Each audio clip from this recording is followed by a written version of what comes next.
சித்தப்பா, நான் ஆபீஸ்க்கு கிளம்புறேன். என்ன இந்திரா, நேத்து ஹாஸ்பிட்டல்ல இருந்து லேட்டா தானே வந்த, அதுக்குள்ள கிளம்பிட்டேன்.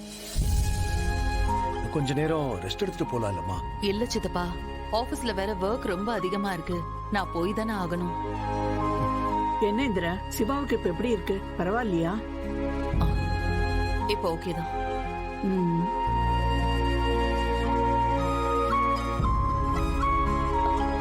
என்ன நடந்துச்சுன்னே தெரியல. ஆனா பெரிய காயத்தோட மயக்கத்துல இருந்திருக்கான். அயலிதான் அவன் எப்படியோ ஹாஸ்பிட்டல் கொண்டு போய் சேர்த்திருக்கா. அவனுக்கு நிறைய பிளட் லாஸ் ஆயிருக்கு. அவனோட பிளட் குரூப் வேற ரொம்ப ரேரான ஒரு பிளட் குரூப். அப்புறம் என்னமாச்சு? நானும் அயலியும் எங்கெங்கயோ பிளட் கிடைக்குமான்னு கேட்டு பார்த்தோம். ஆனா அந்த குரூப் கிடைக்கவே இல்ல.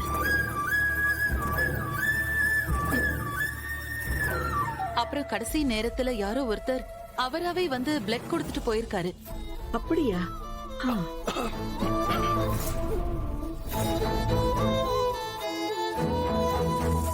அதுக்கப்புறம் தான் சிவா கண்ணையே திறந்தான். டாக்டரும் அவனை செக் பண்ணி பார்த்துட்டு எல்லாம் ஓகேன்னு சொல்லி இன்னைக்கு அவனை வீட்டுக்கு கூட்டிட்டு போலான்னு சொல்லிட்டாரு. இன்னும் கொஞ்ச நேரத்துல அவனும் அயலியும் வந்துருவாங்கன்னு நினைக்கிறேன். அந்த கடவுள் தாமா அயலிய அந்த நேரத்துல அங்க அனுப்பி இருக்காரு. இல்லைன்னா இந்நேரம் சிவாவுக்கு என்ன ஆயிருக்குமோ? ஆனா அந்த பிளட் கொடுத்தவர் தான் யாருன்னே தெரியலமா.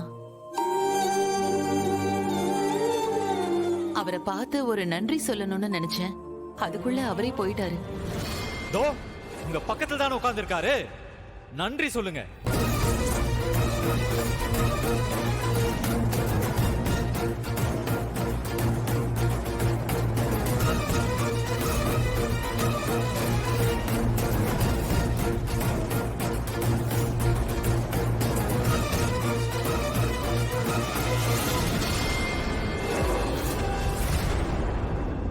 என்ன கபிலா சொல்ற? அம்மா, அப்பா தான் நேத்து சிவாவுக்கு ரத்தம் கொடுத்து காப்பாத்திருக்காரு.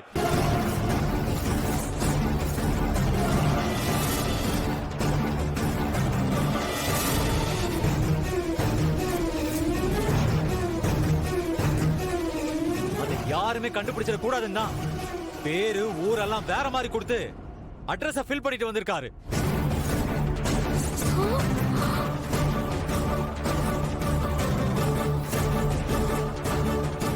பேசி தீர்க்க முடியாத பிரச்சனை எதுவுமே இல்ல, அதுக்காக இப்படி எல்லாமா பண்றது? என்ன சித்தி இது? அதான் நான் விடுங்கன்னு சொல்றேன்ல. உங்களுக்கு எல்லாம் ஏன் இடத்துல இருந்து பார்த்தாதான் என் வழி என்னன்னு புரியும். இவர் இப்ப வரைக்கும் நான் கேட்ட கேள்விக்கு பதில் சொல்ல மாட்டேங்கிறாரு. ஆனா நீங்க எல்லாரும் என்ன சமாதானப்படுத்துறதுக்கு குறியா இருக்கீங்க. இப்ப வேணா நீங்க என்ன தடுத்திருக்கலாம். ஆனா இவர் மட்டும் பதில் சொல்லல, நான் கண்டிப்பா சாகதான் செய்வேன். என்னமா பேசிட்டு இருக்க? நான் சொல்றேன் இல்ல செல்வநாயகி, நான் அவனுக்கு ஹெல்ப் பண்ணது மனிதாபிமானத்துல மட்டும்தான். நான் தான் அவனுக்கு ரத்தம் கொடுத்தேன்னு தெரிஞ்சா இப்படி எல்லாம் நடக்கும் நான் பயந்தேன். அதான் அட்ரஸ மாத்தி கொடுத்தேன். போதுமா? தயவு செஞ்சு நான் சொல்றேன். சித்தி, அதான் சித்தப்பா இவ்வளவு தூரம் சொல்றாருல்ல, விடுங்களேன் ப்ளீஸ். ரித்திகா, முதல்ல சித்திய கூட்டிட்டு போ.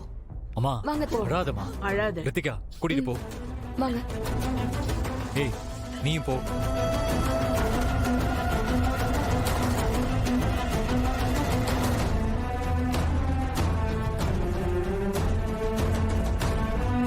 கபிலா, என்ன இருந்தாலும் இவர் உன்னோட அப்பா. பெரியவங்களை எல்லாரும் முன்னாடி இப்படி நிக்க வச்சு கேள்வி கேட்கறதெல்லாம் நல்லா இல்ல. இதுக்கப்புறமா தயவு செஞ்சு இப்படி எல்லாம் நடந்துக்காத. போ.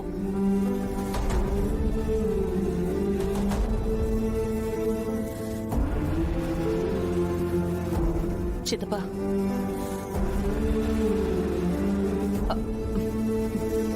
பாத்துக்கலாம் சித்தப்பா, விடுங்க.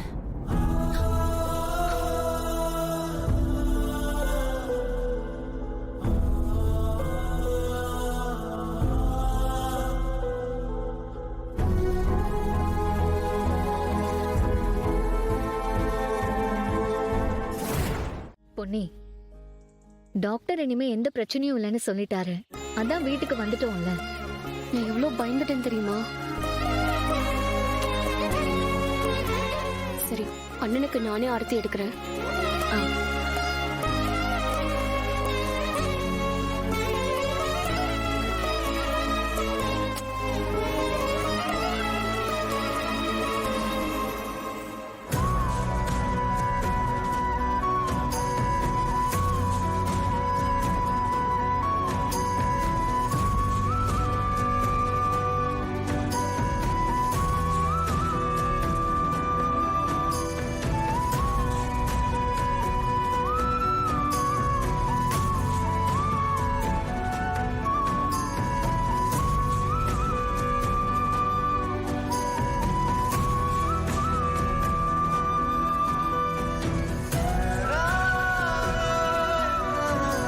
அண்ணி அண்ணனை உள்ள கூப்பிட்டு போங்க.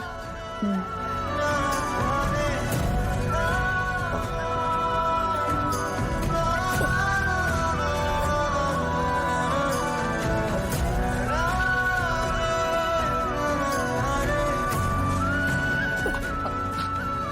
வா சிவா, இப்போ ஓகேவா? ஓகே தான்க்கா. ஐலி, மெடிசன் எல்லாம் வாங்கிட்டல? எல்லாம் இருக்கு அண்ணி. சரி சிவா, நல்லா ரெஸ்ட் எடுக்கணும் என்ன?